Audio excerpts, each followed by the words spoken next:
अस्सलामुअलैकुम, मैं हूं रेहान तारिक और आप देख रहे हैं दस्तक। वज़ीर आज़म शहबाज शरीफ 21 सितंबर को लंदन से अमेरिका रवाना होने जा रहे हैं और इम्कान है कि उनकी मुलाकात अमेरिकी सदर डोनाल्ड ट्रंप से भी होगी।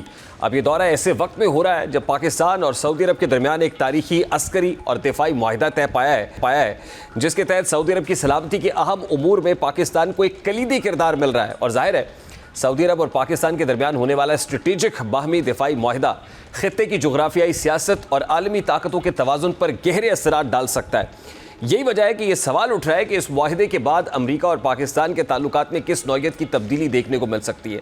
तारीखी तौर पर देखा जाए तो अमेरिका और पाकिस्तान के ताल्लुकात उतार चढ़ाव का शिकार रहे हैं। अब जब पाकिस्तान ने सऊदी अरब जैसे खित्ते के एक बड़े और बासर मुल्क के साथ दिफाई ताउन को बाज़ाब्ता शक्ल दे दी है तो ऐसे में अमेरिका के लिए ये एक अहम इशारा तो होगा कि पाकिस्तान अपनी खारजा और दिफाई पॉलिसी में नई राहें तलाश कर रहा है। अमेरिका मशरिक़ वस्ता में सऊदी अरब को हमेशा अपना करीबी इत्तेहादी समझता रहा है, लेकिन हालिया बरसों में अमेरिका और सऊदी अरब के ताल्लुकात में भी तनाव दिखाई दिया है। ऐसे में पाकिस्तान का सऊदी अरब के साथ स्ट्रेटेजिक दिफाई मुआहिदा अमेरिका के लिए एक दो धारी तलवार साबित हो सकता है। एक तरफ अमेरिका को यह समझने की जरूरत है कि पाकिस्तान सऊदी अरब को अस्करी ताउन फराम करके बिलवास्ता तौर पर खित्ते में इस्तेहकाम ला रहा है जो अमेरिका के मफाद में भी है, लेकिन दूसरी जानिब अमेरिका को यह खदशा हो सकता है कि यह शराकतदारी चीन और रूस के असर रसूख को मजीद बढ़ा देगी, क्योंकि पाकिस्तान पहले ही चीन के साथ सीपैक जैसे बड़े मनसूबों में जुड़ा हुआ है और सऊदी अरब भी बतदरीज अमेरिका से फासले बढ़ाकर बीजिंग के करीब जा रहा है। पाकिस्तान के लिए यह मुआहिदा एक मौका भी है और चैलेंज भी। मौका इसलिए कि इसके जरिए इस्लामाबाद अपनी माशी और दिफाई ज़रूरियात को पूरा करने के लिए सऊदी ताउन हासिल कर सकता है, जबकि चैलेंज इसलिए है कि अमेरिका पाकिस्तान पर दबाव डाल सकता है कि वो अपनी पॉलिसीज़ को मगरबी मफादात के मुताबिक ढाले। अगर अमेरिका को खदशा हुआ कि पाकिस्तान इस मुआहिदे के जरिए खित्ते में किसी ऐसे ब्लॉक का हिस्सा बन रहा है जो अमरीकी असर व रसूख को महदूद करता है तो वाशिंगटन मुमकिन तौर पर माली इमदाद, हथियारों की फराहमी या सफारती दबाव जैसे ज़राए इस्तेमाल कर सकता है। यही वजह है कि अमेरिका इस पेशरफ्त को गौर से देख रहा है और इम्कान है कि वज़ीर आज़म शहबाज शरीफ के दौरे अमेरिका के दौरान वाशिंगटन में इस हवाले से मुमकिन तौर पर सफारती और सियासी सवालात उठाए जाएंगे। अब अमेरिका के साथ साथ भारत में भी मुआहिदे को लेकर तशवीश की लहर दौड़ चुकी है और वो इस मुआहिदे पर भी हमेशा की तरह प्रोपेगेंडा कर रहा है। हकीकत यह है कि भारत इस मुआहिदे से शदीद बेचैनी और दबाव महसूस कर रहा है। इसकी कई वजूहात है। पहली वजह ये कि सऊदी अरब भारत के लिए तवानाई का सबसे बड़ा सप्लायर है। भारत की मईशत सऊदी तेल पर इन्हिसार करती है। ऐसे में भारत की यह ख्वाहिश थी कि सऊदी अरब के साथ इसके ताल्लुकात मजीद महज इक्तसादी नहीं बल्कि दिफाई सतह पर भी गहरे हों, लेकिन पाकिस्तान के साथ साथ सऊदी अरब का मुआहिदा भारत के लिए स्ट्रेटेजिक धचका साबित हुआ है, क्योंकि इससे जाहिर होता है कि सऊदी अरब हसास तरीन शोबे में भारत की बजाय पाकिस्तान पर एतमाद कर रहा है। दूसरी वजह यह है कि पाकिस्तान और सऊदी अरब की अस्करी रवाबित बढ़ने का मतलब यह है कि खित्ते में भारतीय असर व रसूख महदूद होगा।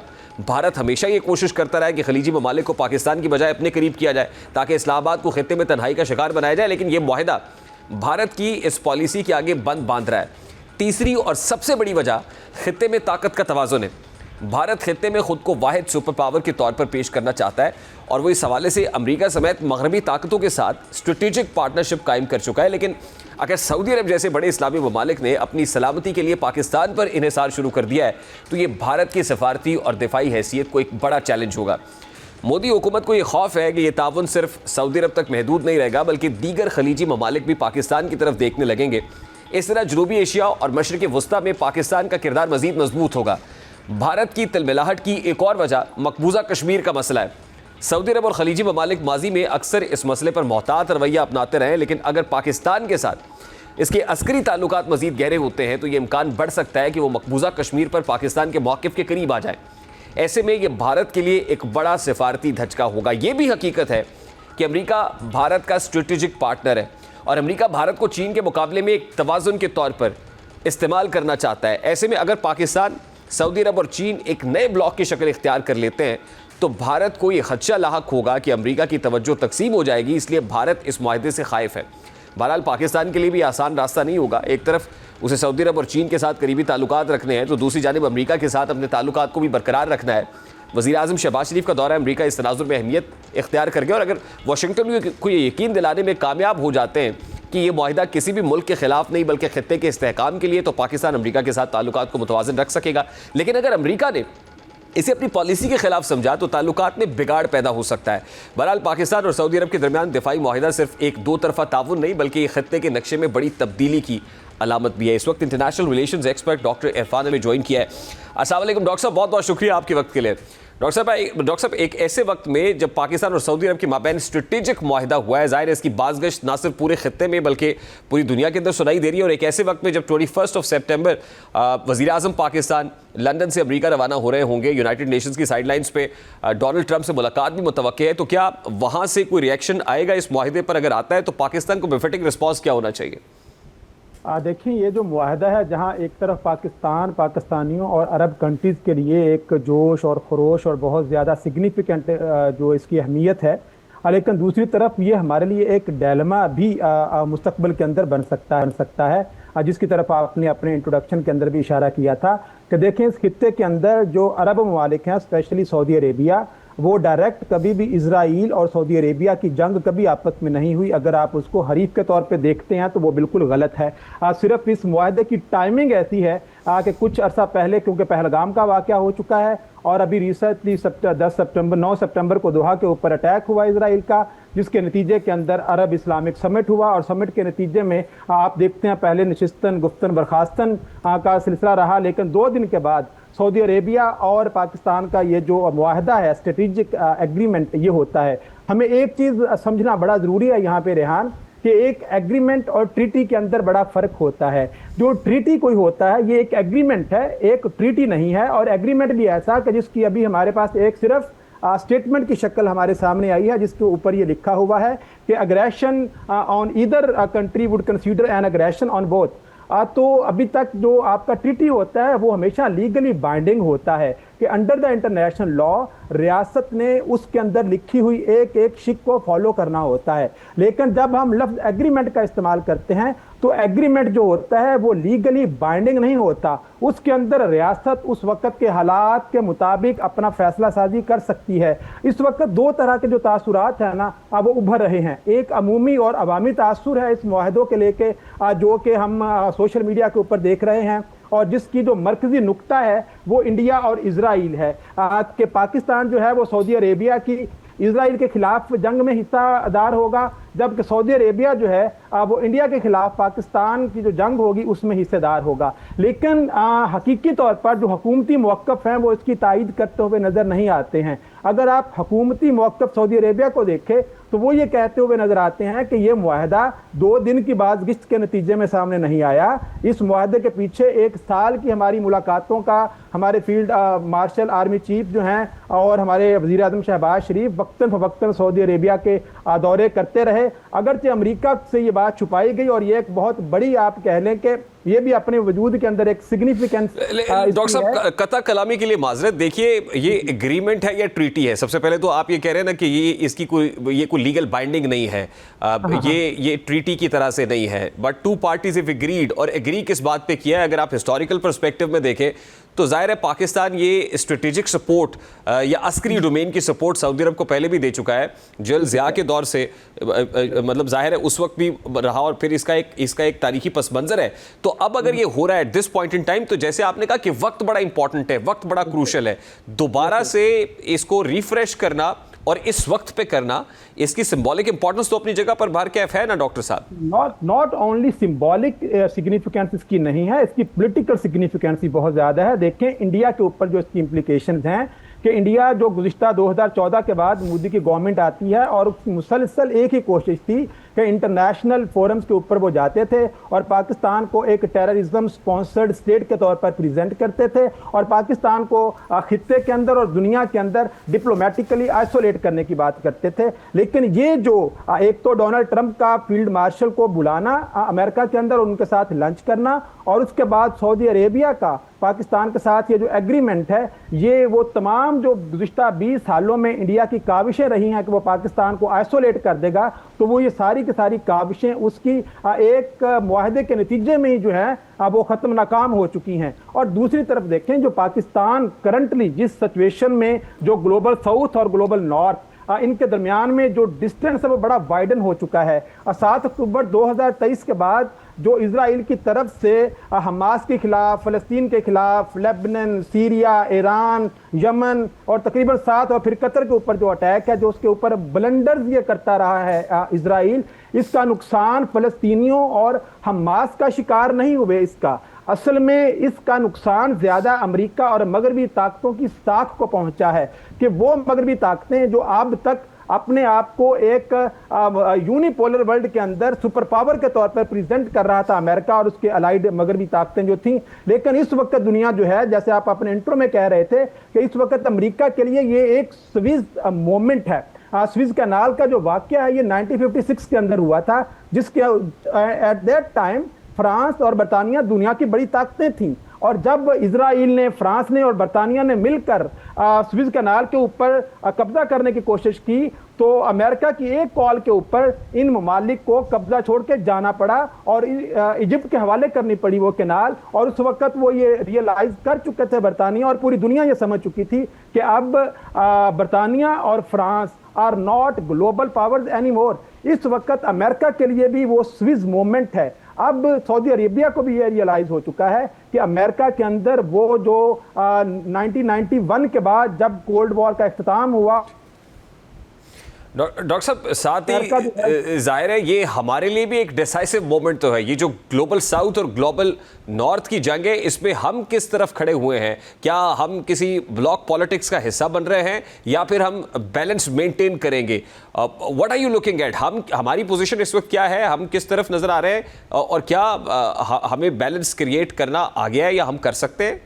देखिए, पाकिस्तान के लिए ना इन सिचुएशन के अंदर के जब कुछ 1-2 साल पहले जो हमारी सिचुएशन थी डिप्लोमेटिकली वो बहुत पुअर थी, लेकिन गुज़िश्ता 1-2 सालों के अंदर पे दर पे जो वाक़यात हुए हैं ये अल्लाह ताला की तरफ से एक तरह से गैबी ताकत है जो पाकिस्तान के लिए बहुत सारे इम्कानात जो हैं वो रोशन हो चुके हैं। आप देखते हैं कि चाहे वो चीन हो, रूस हो, अमेरिका हो या दीगर दुनिया की बड़ी ताकतें हों, पाकिस्तान की जियो पोलिटिकल, जियो स्ट्रेटेजिक जो लोकेशन है इस वक्त वो बड़ी सिग्निफिकेंट है। अमेरिका कभी भी पाकिस्तान के हवाले से इंडिया को कभी भी अपर हैंड पे नहीं रख सकता, क्योंकि जो पाकिस्तान की जो पॉलिटिकल सिचुएशन है, ऊपर आपको चीन नज़र आता है, अफगानिस्तान मगरब में आपको नज़र आता है, एक तरफ ईरान आपको नज़र आता है, तो ये वो तमाम कंसर्निंग एरियाज हैं फॉर द यूएसए कि जिसके लिए अमेरिका को पाकिस्तान के साथ अच्छे रिलेशनशिप्स रखने हैं। और आप देखते हैं कि गुज़िश्ता चंद अरसा पहले तक जब से डोनाल्ड ट्रंप की गवर्नमेंट आई है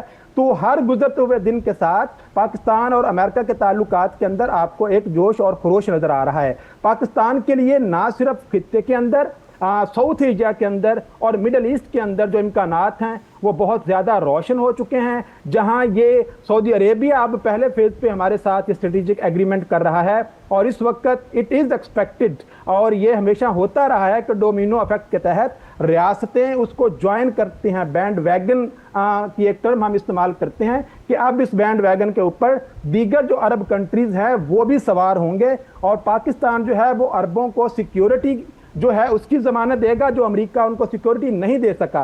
देखें, कतर ने, यूएई ने अभी रिसेंटली डोनाल्ड ट्रंप का जो दौरा हुआ था मशरिक वस्ता का, ट्रिलियंस ऑफ डॉलर्स के एग्रीमेंट्स जो हैं वो किए गए और प्लेज किया गया कि हम अमेरिका के अंदर सरमायाकारी करेंगे। लेकिन अमेरिका से ये एक्सपेक्ट किया जा रहा था कि वो इन अरब कंट्रीज को इजराइल से तहफ़्फ़ुज़ फराहम करेगा। लेकिन आप यहाँ पे देखते हैं कि अमेरिका का एक इत्तेहादी कतर जो है उसके ऊपर अमेरिका का दूसरा इत्तेहादी जो कि इजराइल है वो अटैक कर रहा है। जितनी भी इंटरनेशनल नॉर्म और हाइपोथेसिस पहले होते थे इंटरनेशनल रिलेशंस के अंदर वो सारे के सारे हर गुजरते दिन के साथ गलत साबित हो रहे हैं। तारीख में कभी पहले ऐसा नहीं हुआ था। ठीक, डॉक्टर साहब, I have to take a very quick short break here, but lastly before I move on to the break, मुझे आपसे ये जानना है कि जो हमारा हमसाया मुल्क भारत है, ज़ाहिर है खित्ते के अंदर एक पोजीशन ले रहा था, लेकिन अब वो पोजीशन या वो ग्राउंड बड़ी वीक होती हुई नजर आ रही है। इस वीक होती हुई ग्राउंड को देख के नरेंद्र मोदी के पास क्या ऑप्शंस है? और जाहिर है वो प्रोपेगेंडा जो इस वक्त शुरू हो गया है वो तो आने वाले दिनों में जोर पकड़ता हुआ नजर भी आएगा। देखिए, इस वक्त जो गल्फ कंट्रीज है ना, तकरीबन 9 मिलियन के करीब इस वक्त जो डायस्पोरा है इंडिया का वो आपको गल्फ कंट्रीज में नजर आता है। कोई 12 मिलियन के करीब पाकिस्तानी इस वक्त गल्फ कंट्रीज में है। अगर आप सऊदी अरेबिया की बात करें तो कोई 3 मिलियन के करीब ही इंडियंस आपको वहां पे नजर आएंगे और 3 मिलियन के करीब ही वहां पे पाकिस्तानी नजर आएंगे। इंडियंस पे जहां पे जो right wing school of thought है इंडिया के अंदर वो तो इसको एक बहुत बड़े खतरे की अलामत के तौर पे देख रहा है कि अभी पहलगाम का वाकया है, हमने ऑपरेशन सिंदूर किया और उसके नतीजे में पाकिस्तान ने बुनियानुल मरसूस किया और अभी तक ये जो हमारा ऑपरेशन सिंदूर है वो जारी है, हमने इसको रिज्यूम करना है और उसके अंदर अगर जारहियत हम करते हैं टुवर्ड्स पाकिस्तान तो क्या सऊदी सऊदी अरेबिया और पाकिस्तान दोनों मिलकर इंडिया के खिलाफ लड़ेंगे। चीन पहले ही पाकिस्तान की तरफ है, अमेरिका भी इस वक्त पाकिस्तान की साइड ले चुका है, तो हम कहां पे फॉल करते हैं? और यही वो चीज है जो अब तक इंडिया को, अभी पिछले कुछ दिनों पहले ये एक्सपेक्ट किया जा रहा था कि इंडिया जो है वो अपने ऑपरेशन जो सिंदूर है उसके दूसरे फेज के ऊपर अमल दरामद करना चाह रहा है। लेकिन ये जो करंट सिनेरियो के अंदर बहुत बड़ी तब्दीली वाक़या हो चुकी है, इसके बाद अमेरिका को ये ऑपरेशन को रिज्यूम करने के लिए 1000 बार सोचना पड़ेगा। अब पाकिस्तान आइसोलेट नहीं है खित्ते के अंदर। I have to take a very quick short break here. Doctor Irfan Ali Fani international relations expert मौजूद थे। जाहिर है खित्ते की जो सियासी सूरत हाल है वो बड़ी तेज़ी से तब्दील हो रही है और पाकिस्तान के पास कैपिटलाइज करने का स्पेस बहुत ज़्यादा दिखाई दे रहा है और आई एम श्योर कि पाकिस्तान इसको उस अंदाज में कैपिटलाइज भी करेगा और ग्लोबल साउथ और ग्लोबल नॉर्थ की ये जो जंग है इसमें बैलेंस भी मेंटेन करने के काबिल हो जाएगा। Let's take a very quick shot के बाद जब वापस आएंगे। DGI-SPR ने गैर मुल्की जरीदे को एक इंटरव्यू दिया है और उसमें अफगान तालिबान से मुताल्लिक और उनको एक मैसेज भी है और TTP से मुताल्लिक भी, और फिर जो रॉ स्पॉन्सर्ड टेररिज्म है उसके ऊपर अब क्या स्ट्रैटेजी अपनाने जा रहे हैं, इस पर बात करेंगे। इस ब्रेक के बाद हमारे साथ रहिए।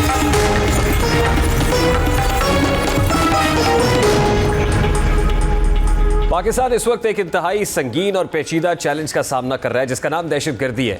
गुज़श्ता 2 दहाइयों के दौरान पाकिस्तान ने दहशतगर्दी के खिलाफ बेशुमार कुर्बानियां दी। हज़ारों शहरी और फौजी जवान अपनी जानों का नजराना पेश कर चुके हैं, जबकि मुल्क की मईशत को भी खरबों रुपए का नुकसान हुआ है। पाकिस्तान के सिक्योरिटी फोर्सेस ने इन कुर्बानियों के नतीजे में दहशतगर्दों के नेटवर्क्स को ब्रेक किया है, उनकी कमर तोड़ी है। लेकिन हालिया अरसे में एक बार फिर दहशतगर्दी की लहर ने सर उठाया है। सबसे ज़्यादा तशवीशनाक बात यह है कि ये दहशतगर्दी अब सरहद पार बिलखुसूस अफगानिस्तान की सरजमीन से मुनज़्ज़म अंदाज में हो रही है। पाकिस्तान और अफगानिस्तान हमसाया और इस्लामी ममालिक है, लेकिन अफसोस के साथ कहना पड़ेगा कि काबुल की हुकूमत अपनी सरजमीन को पाकिस्तान के खिलाफ इस्तेमाल होने से रोकने में या तो नाकाम है या फिर जानबूझकर खामोश तमाशाई बनी हुई है। पाकिस्तान ने इस तनाजुर में बारहा अफगानिस्तान को यह वाज़ेह पैगाम दिया है कि वो अपनी सरजमीन पर मौजूद कलअदम तंजीमों बिलखुसूस TTP जैसे दहशतगर्द गिरोहों के खिलाफ कार्रवाई करे, क्योंकि इन तंजीमों के नेटवर्क्स पाकिस्तान के कबायली और सरहदी इलाकों में हमले कर रहे हैं। पाकिस्तान ने अफगानिस्तान को न सिर्फ सफारती सतह पर पैगाम भेजे हैं बल्कि बार बार सबूत भी फराम किए कि दहशतगर्द किस तरह अफगान सरजमीन को इस्तेमाल करके पाकिस्तान में तखरीब कारी करते हैं। ताहम अफगान हुकूमत की जानिब से इस पर खातिर खा रद्द-ए-अमल सामने नहीं आया। इस रवैये ने पाकिस्तान के खदशात को मज़ीद गहरा कर दिया है कि काबुल हुकूमत किसी न किसी वजह से इन दहशतगर्द गिरोहों के खिलाफ कार्रवाई नहीं करना चाहती। अब इसी हवाले से DGI-SPR लेफ्टिनेंट जनरल अहमद शरीफ ने आज जर्मन जरीदे को दिए गए एक अहम इंटरव्यू में पाकिस्तान के तहफ़्फ़ुज़ात और हक़ाइक़ को खुलकर बयान किया। उन्होंने वाज़ेह अल्फाज में कहा है कि पाकिस्तान के खिलाफ दहशत कार्रवाइयों में न सिर्फ भारतीय रियासती सतह पर जो सहूलतकारी है वो मुलव्वस है, बल्कि अफगान सरजमीन और बाज़ अफगानी बाशिंदे भी इन सरगर्मियों को तक़वियत दे रहे हैं। इसी पर बात करेंगे। इस वक्त सीनियर तजियाकार अब्दुल्ला गुल साहब ने हमें ज्वाइन किया। अस्सलाम वालेकुम अब्दुल्ला गुल साहब, बहुत बहुत शुक्रिया आपके वक्त के लिए। अब्दुल्ला गुल साहब, ये दहशतगर्दी का जो प्रॉब्लम है ज़ाहिर है एक सूबे के साथ जुड़ा हुआ है, वहाँ पर तो मुसलसल, वैसे तो बलूचिस्तान और KP के दोनों दहशतगर्दी की जद में मुसलसल, लेकिन इस वक्त जो सूरत हाल दिखाई दे रही है हर गुजरते दिन के साथ बिगड़ रही है और इस हवाले से बारहा अफगान हुकूमत को मुतनब्बे किया गया, ख़बरदार किया गया, उनको दोहा एग्रीमेंट की याद भी दिलाई गई, लेकिन कोई खातिर खा इक़दाम नहीं हो रहे हैं। क्या वाकई अब कोई बड़ा military operation, grand military operation नागुज़ीर हो चुका है? बिस्मिल्लाहिर्रहमानिर्रहीम। बहुत शुक्रिया। ऑपरेशन जो हैं उनके अंदर जो है वो इजाफा हो सकता है। उसके अलावा जो नेबरिंग कंट्रीज़ हैं सेंट्रल एशियन की, जो जिनके साथ पाकिस्तान के बहुत अच्छे ताल्लुकात हैं, उज़्बेकिस्तान हो गया, ताजिकिस्तान हो गया, तुर्कमानिस्तान हो गया, तो ये मेरे ख्याल में एक अपना प्रेशर असर्ट कर सकते हैं। ईरान भी उसमें शामिल है, क्योंकि पहले ईरान के साथ मुल्ला अख्तर मंसूर के दौर में आपको याद है कि ईरान के साथ बहुत तालिबान की कुर्बतें बढ़ गई थी, लेकिन अब जो है उनके अंदर एक हॉल्ट आ गया है। दूसरी जानिब जो है वो जाहिर है सऊदी अरब और पाकिस्तान के जो रिलेशनशिप में अभी बेहतरी आई है अल्हम्दुलिल्लाह, और एक डिफेंस एंड स्ट्रेटेजिक मामले के ऊपर हमने एग्रीमेंट किया है, ये भी एक अहमियत का हामिल है। लेकिन इससे गो के तालिबान के साथ जो है सऊदी अरब के इतने अच्छे मरासिम नहीं हैं, तो ज़्यादा हाई होप्स इसमें हम नहीं कर सकते, लेकिन फिर भी सऊदी अरब आलम इस्लाम का एक अहम मुल्क है, इस वजह से वो कुछ न कुछ प्रेशर असर्ट कर सकता है। तीसरी जानिब जो है वो सहमुल्की जो इजलास हुआ वज़राए ख़ारजा का, चाइना, पाकिस्तान और अफगानिस्तान का, उससे में भी चाइना ने मेरे ख्याल में बड़ा मजबूत मौक़िफ़ इख्तियार किया है और कहा है कि $22 बिलियन की जो इन्वेस्टमेंट है अफगानिस्तान के अंदर, अगर इसी तरीके से पाकिस्तान के ऊपर हमले होते रहे और दहशतगर्दों की आमाजगाहें वहां बनने की इजाज़त दी गई तो उसके ऊपर फिर मुश्किलात में इजाफा हो सकता है अफगानिस्तान के लिए। अब जो ये सारी सिचुएशन है, इसके अंदर हमारे जो तकरीबन 2642 किलोमीटर लॉन्ग बॉर्डर है अफगानिस्तान के साथ, इसके ऊपर तकरीबन 2.25 लाख के करीब फौज हमारी डिप्लॉयड है। जाहिर है ये एक बहुत बड़ा नंबर है और बार्ब्ड वायर को काटने के कई वाक़यात जो है वो भी देखने आ रहे हैं। अभी पाकिस्तान ने पैगाम पाकिस्तान का एलामिया जो है और जो बयानिया है उसके अंदर भी तब्दीली के लिए जो है अल्लामा आरिफ वाहिदी और जो इसी तरीके से मुफ्ती अब्दुल रहीम और दीगर के लिए जो है वो एक उन्होंने अब फ्रेमवर्क बनाया है और अल्हम्दुलिल्लाह मेरे ख्याल में इसके अंदर हमें काफ़ी हद तक कामयाबी मिलेगी, अल्लाह ने किया। लेकिन साथ ही साथ जो है हमें ये भी देखना है कि अफगानिस्तान में $10 बिलियन के करीब जो अमरीकी असला है और दोहा मुआहदे के अंदर जो अमरीका भी एक गारंटर था उसके ऊपर भी हमें बात करनी चाहिए। अभी कल ही सदर ट्रंप ने जिस तरीके से बरतानिया के अंदर बागराम के अंदर अपना बेस जो है वो उसको दोबारा बहाल करने की बातें कही हैं, मेरे ख्याल में ये भी एक खित्ते के अंदर जो है वो एक तशवीश की लहर है और खुद अफगानिस्तान में मेरे ख्याल में इसको ज्यादा अच्छे अंदाज में नहीं लिया जाएगा क्योंकि जो तालिबान की ओल्ड लीडरशिप है शायद उसके अंदर तो कहीं ना कहीं एक ख्वाहिश मौजूद है, मैं नहीं कहूँगा कि सब में लेकिन कुछ में। लेकिन दूसरी जानिब जो यंग तालिब हैं वो जिनके वालदैन को, जिनके अजीज व अकारिब को अमरीकी और उसके इत्तेहादी फौजियों ने जो है वो मौत के घाट उतारा था, मेरा नहीं ख्याल कि वो इसके अंदर कोई ज्यादा इसको जो है वो पसंद करेंगे।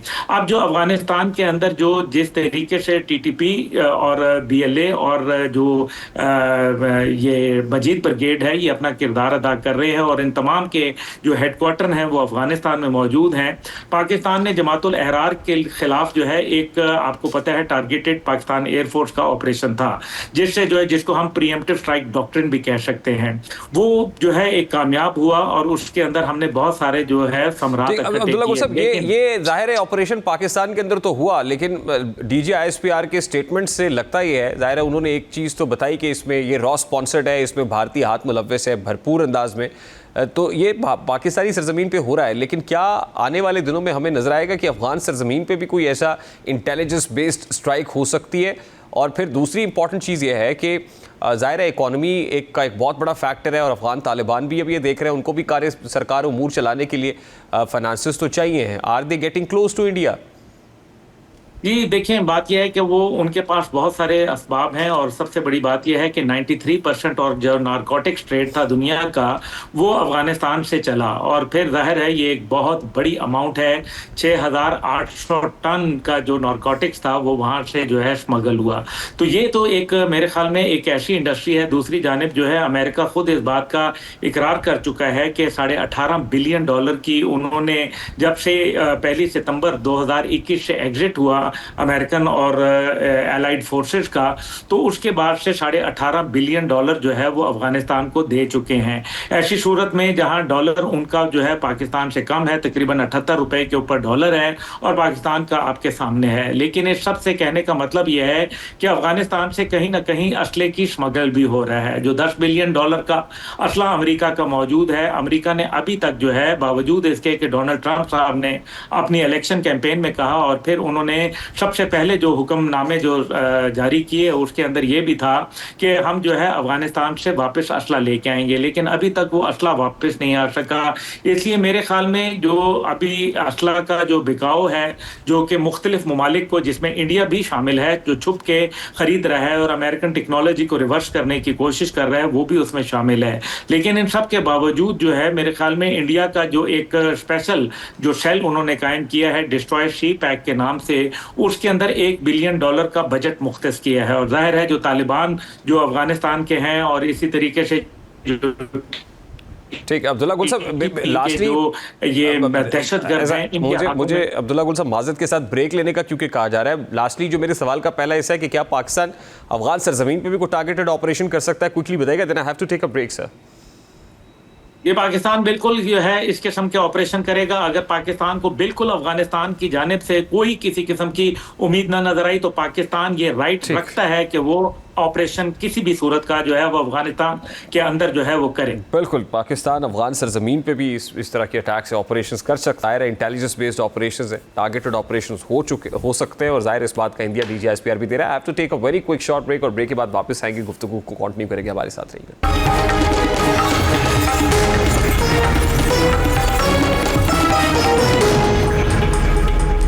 एक तरफ मुल्क बदतरीन माशी मुश्किलात और कुदरती आफात जैसे हालिया सैलाब से निबरदाश्त बाए तो दूसरी जानिब हुकूमती इत्तेहादी जमातों के दरमियान पॉलिसी इख्तलाफात वाज़े होते जा रहे हैं। पीपल्स पार्टी का मौक़िफ़ है कि बेनज़ीर इनकम सपोर्ट प्रोग्राम चूँकि पहले ही पाकिस्तान का सबसे बड़ा समाजी तहफ़्फ़ुज़ नेटवर्क है और गरीब तबकात तक इसके ज़रिए बराह रास्त इमदाद पहुँचती है, इसलिए सैलाब मुतासरीन को इसी प्रोग्राम के ज़रिए मदद फराहम करना सबसे मौसर और शफाफ रास्ता है। क्योंकि पीपल्स पार्टी के नज़दीक जो BISP के ढांचे में मौजूद डेटाबेस है, नादरा से मरबूत सिस्टम और शफाफियत के लिए कायम करदा इदारा जाती मैकेनिज़्म को इस्तेमाल में लाकर मुतासरीन तक जल्द अज जल्द रिलीफ पहुँचा सकता है। अब बज़ाहिर इस मुतालबे में कोई गैर मामूली बात नहीं है, बल्कि एक अमली तजवीज़ है जिससे मौजूदा हंगामी हालात में आवाम को फ़ायदा हो सकता है। लेकिन इत्तेहादी जमात मुस्लिम लीग नून के रहनुमाओं की राय मुख्तलिफ नज़र आ रही है। सेनेटर राना सनाउल्लाह खान इस हवाले से क्या गुफ्तगू करते हैं, ज़रा वो भी आपको दिखाते हैं। बेनज़ीर इनकम सपोर्ट को ख़त्म करने की ज़रूरत पर वो जो जोर दे रहे हैं। ब्रेक लेंगे, ब्रेक के बाद वापस आते हैं।